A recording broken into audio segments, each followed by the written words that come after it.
Hey guys, in this video, we're going to be resealing that leaky rear diff. Let's get this thing started.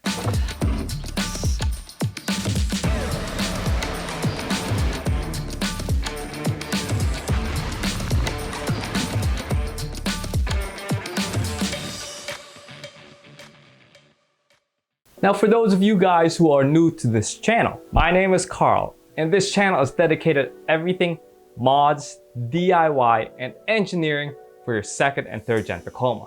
So make sure you smash that like and subscribe button already, guys. Do it now. Do it! Do it! So this video is part 3 of the trail damage repair series, and I will be going over all the work that was already done at the end of the video. So make sure you stick around to the end so you guys can follow along with the storyline. So with that, let's get to the truck. Here we are at the leaky rear diff, guys. Let's crack this open and then undo this bottom one completely.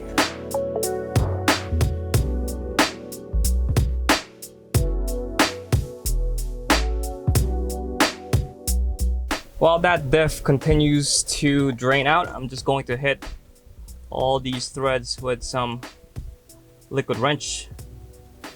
Go ahead and also brush off all the crud from those threads. Now, I do have air lockers on this rear diff, guys, so I'm going to undo the air line. All right, there we go. Just tuck this out of the way for now. I am going to undo all of these 14mm nuts.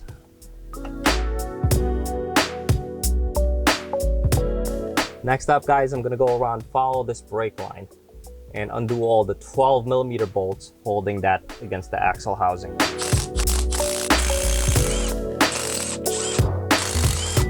Here we are at the hub side. Let's undo this ABS sensor real quick. Just jam a screwdriver in there. There we go. That's one. Then we'll take our liquid wrench. That was those threads, per usual.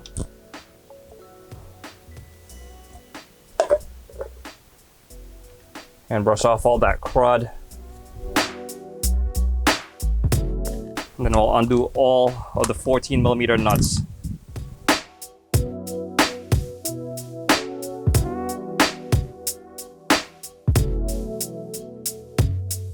It looks like those studs are following, guys. So we won't be able to undo this hub. So we'll have to pull this brake drum out. Going to use a chisel, cold chisel. See if we could just pop it out from the back. I do have the e-brake released already though. I will hit these threaded holes in the air gun. Get all the crud out of there. Throw some anti-seize on these M8 by 125 bolts. So you get them to slide in. This should just come up and off.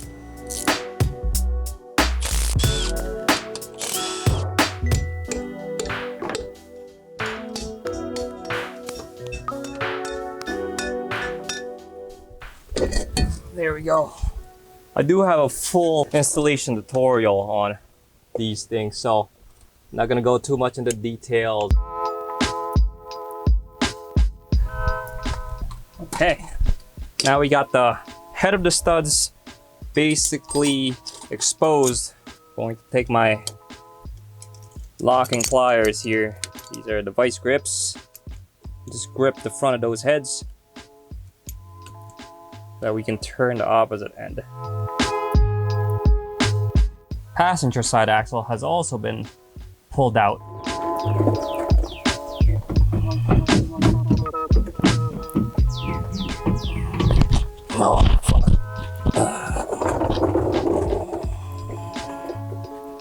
So just to point out, guys, I did have to basically put in one whole length of a deep socket in order to keep the wheel bearing separate from the axle housing so that we can pull that rear diff out. Here's the locking diff, guys. Now we're gonna have to prepare all the surfaces here and the mating surfaces on the axle housing. So I'm going to basically go around, remove all the old sealant that you see here, get a wire brush, clean up as much of the crud as possible, and then I'll take a rag covered in brake cleaner and then just clean up all of those surfaces.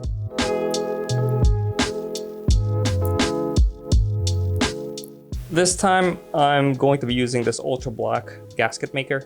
This one does require us to wait an hour prior to tightening down the torque specs, and then 24 hours before filling with fluids.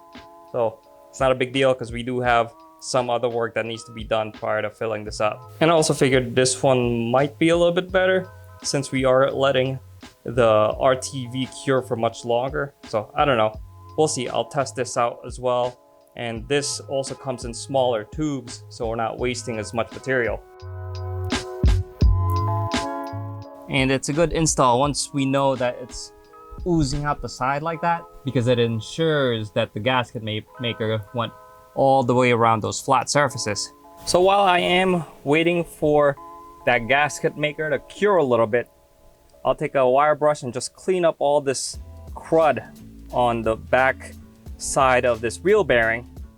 And we're gonna also make our way to remounting this brake line back onto the axle housing.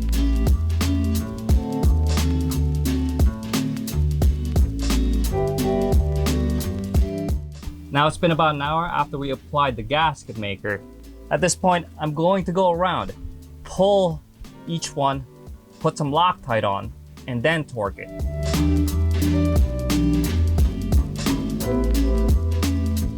All right, now we can put that airline back in. And as usual, anti-seize these threads. Now, one of the worst things about drum brakes, guys, is this. See, all the mud just ends up caking and collecting right over here. So I'll definitely have to power wash this whole thing before I assemble it. And one of the things I do want to note, I don't know if you can kind of see it on camera here, I did put red Loctite on the heads of these studs.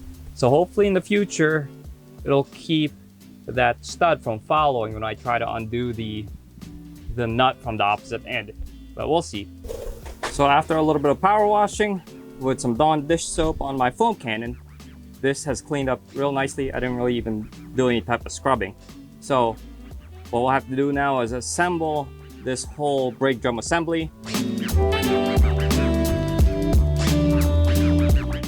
So before I do put this drum back on, I did end up just brushing off the inside and the outside and added some anti-seize into it. So at this point, the only thing left to do is just set the drag on this bad boy. And setting the drag is definitely a little bit of a cumbersome process.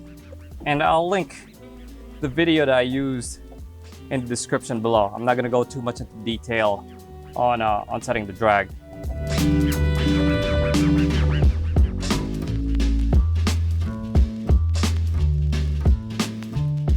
It's time to fill this up with our differential fluid. First, we'll tighten up this 24mm plug to 36 foot-pounds. And this one, I am filling her up just until it starts overflowing. And I'm using Lucas 85 W140, as that is the recommended gear oil from East Coast Gear Supply. All right, so she's filled up. Let's torque her down to 36 foot-pounds as well. So that's all for today's video repair, guys. And to give you guys who are new to the series a quick recap of the work that was done, in part 1, I detailed all the damage that my truck has pretty much sustained from all of the trips this past year. In part 2, we replaced the damaged motor mounts. In part 3, we replaced the transmission mount, as well as repair that bent transmission cross member. Now, there's definitely a lot more to this repair series because I'm actually a couple of months behind on the edit. So stay tuned, guys, because this series actually gets into really big work. And if you haven't yet, make sure you smash that like and subscribe button. Until next time, peace out, everybody.